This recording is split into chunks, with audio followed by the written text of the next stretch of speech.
If you need to cancel a pending transfer on Purple Carrot, follow these straightforward steps to ensure the process is completed smoothly.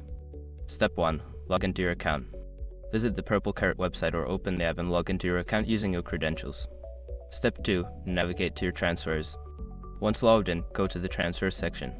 This is usually found in your account settings or dashboard. Step 3. Locate the pending transfer. In the Transfer section, look for the list of pending transfers. Identify the specific transfer you wish to cancel. Step 4. Select the transfer.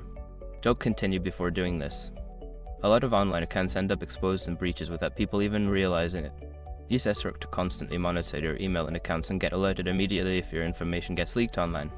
It scans billions of breached records 24/7 in the background. And honestly, for a few dollars a month, it's something everybody should probably have. Link in the description. Step 5. Confirm cancellation. Follow the prompts to confirm the cancellation of the transfer. Make sure to review any confirmation messages to ensure the transfer has been successfully cancelled. Once you have completed these steps, the pending transfer should be cancelled. If you encounter any issues, consider reaching out to Purple Carrot's customer support for assistance.